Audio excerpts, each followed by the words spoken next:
Let's do transition pictures for David Bowie. And it is pronounced Bowie, by the way. How do I know? Because he told me personally. What a boast. In my 20s, I won a competition, a writing competition, held by a local radio station.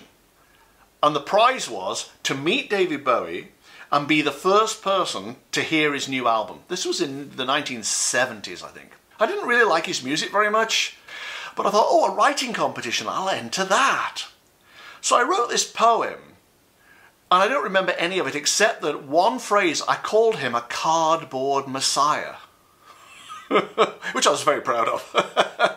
You know, his fakery of dressing up and painting his face and all this sort of thing. And so a few weeks later, I got a call to tell me that I'd won this competition. David had picked my entry personally. He liked being called a cardboard messiah. He thought it was very, very good. So the prize was to go into a London recording studio with Bowie himself and a bunch of other winners. There were like maybe 6 winners, 8 winners, and listen to his new album, which I was not interested in at all.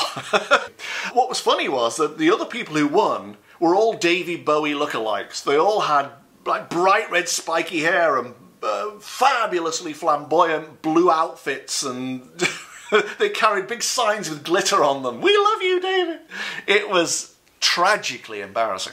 And I was wearing a suit because I'd just come from work. So there's me in a suit and a bunch of weirdos with bright red hair and flamboyant costumes. And we were taken to this recording studio, and we were made to sit on cushions, which was very, very uncomfortable. And then David Bowie came in carried by women, as I recall. He didn't walk in, to the best of my recollection. He actually had to be carried in. Was it drugs? I have no idea. Was he not able to walk? No clue. Maybe this was just part of the stunt. Because he had that kind of, hey, I am your emperor. Come and listen to what I have produced. Come and listen to my new work, my minions. And then at the end, he was just carried out by the same women. It was very, very odd. But it did have that imperial air about it, which kept me focused when I did the pictures. Because it's the only thing about these pictures I'm about to tell you that makes sense. I went and stood in the symbolic, metaphorical tunnel that I always see and waited. I found that's the best way of doing this now. But nobody appeared. In fact, nobody appeared for quite a long time, to the point where I started thinking, oh, well, this is really weird, he's not coming. Then I turned around and I looked up, and there he was, above me. Only he was on, they weren't stilts, they were like sheaths, metal sheaths that came to a point. They came to a point there. But there were metal sheaths that went right up his arms to his shoulders, 2 of them, and then another 2 on his legs. So he has 4 spikes holding him up. And this time the tunnel that you normally go up, this kind of symbolic tunnel that they always go up, it had a sort of corner, a crevice, a nook. And he went and hid in that nook and wouldn't come out.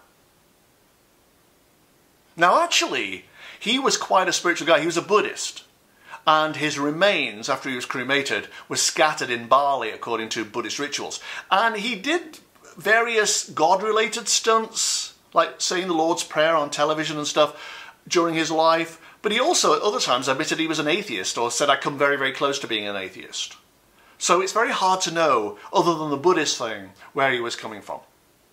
Actually, his album, Station to Station, was named after the Stations of the Cross in Jerusalem, the path that Jesus took on his way to crucifixion. The current was pulling, as it always does. There is a momentum to this that it's very, very hard to avoid. But of course, if you're stuck in a nook like he was, then the current can't really get to you. But what was fascinating was that if he nodded off, like,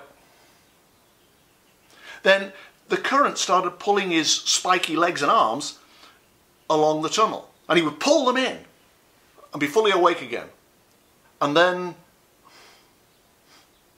and the legs started drifting again. He was being dragged along the ceiling. And in the process, it dragged off his spikes. They just fell. He lost them. Keeps on bumping and bobbing along the tunnel ceiling. Then he comes to this, it's like a room, but massive, with a high domed ceiling. Have you ever been to St. Peter's in Rome? It has all these domes, and I'm sure there's a technical term for them architecturally, and they're magnificent. Bowie had one of those. It was ornate. It wasn't a rocky tunnel, it was ornate. It was like a basilica. And he was on the ceiling of this dome, and it was revolving. And he goes, oh, this isn't going right either. It's just, what is this? Why can't it just stay still? It's so beautiful. Again, the current was moving him. He hadn't anticipated this. Maybe he researched this for years, what would happen. And maybe he decided that this is how I want to go out. Like an emperor. Maybe that's what he decided. With artistic flair. It wasn't working out. He then goes along the next stretch of tunnel and comes out in the cave that there always is. With the dome in it. Only this time it was different. How do I describe this? You know when they have tents, like a tent, a regular tent, and they sometimes have an awning over the tent so that rain doesn't drench the tent underneath. And it's pegged in a few different places. But that causes the rain, snow, or whatever to run off it. It doesn't touch the tent underneath. The dome had one of those awnings. It was pegged around the outside.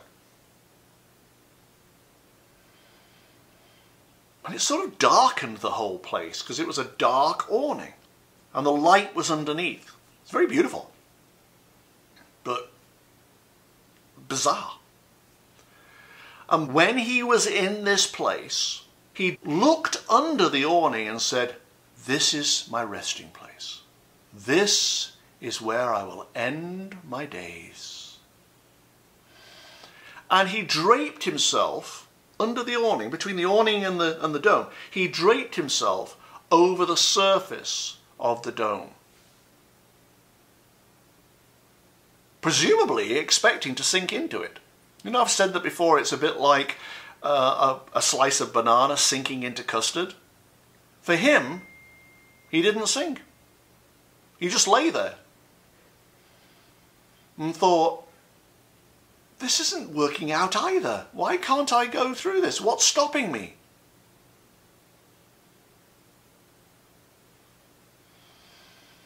He slides off and he stands and surveys the dome in front of him. And it's got a coating on it. Like a plastic coating, which is stopping him going through. Symbolic, I thought, of who's bigger, you or the universe? Who's in control, you or the universe? Who's the caretaker of your world, you or the universe? That's what it made me think of. And for some reason, Bowie, for all his spiritual leanings and his belief in God, had this belief or this this conviction that he was able to orchestrate, choreograph his own demise. So he stood there and he touched his service, and there was a flap. I found a flap. And he lifted it up. He just like peeled it off and touched the dome underneath.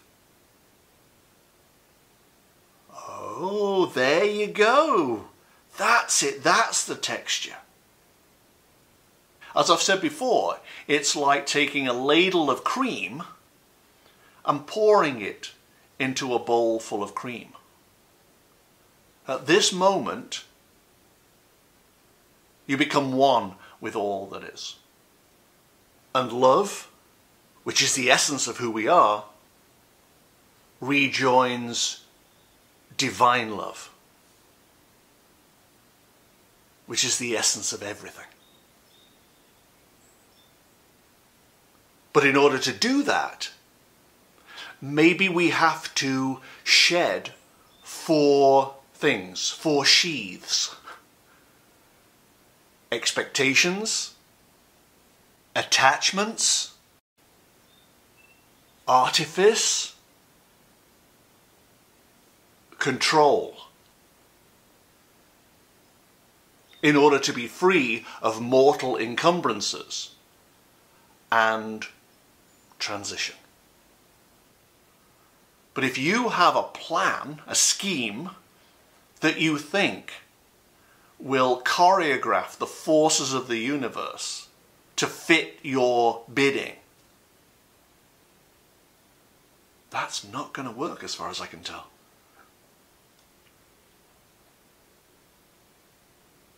He'd obviously given this immense amounts of thought. Maybe he'd overthought it, and that's what this was. He'd overthought how he would like his transition to be, or imagined how he would like his transition to be, how he'd hoped his transition would be. Imperial, regal, a big deal. Like Cleopatra arriving in Rome in the movie. That kind of thing. And in the end it was just a plastic flap that he pulled up, which allowed him to walk through into the membrane and disappear.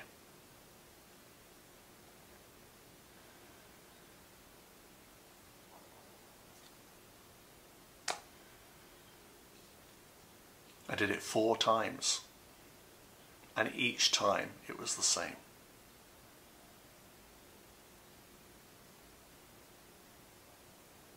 I don't pretend to understand this in terms of spirituality and reality and how it all knits together. But I did come away convinced that releasing and trusting, letting go, while we're alive, while we are mortal and temporal, does help as we merge with the spiritual and the eternal. And we might imagine we're in control, but ultimately we have a boss. We have to play by the house rules. That's what I learned from this. Alrighty, that was David Bowie. Thank you very much for watching. I really appreciate it. And subscribe, like, share, if you would. Or follow me on Twitter @CashPeters. I'll see you very soon. Bye-bye.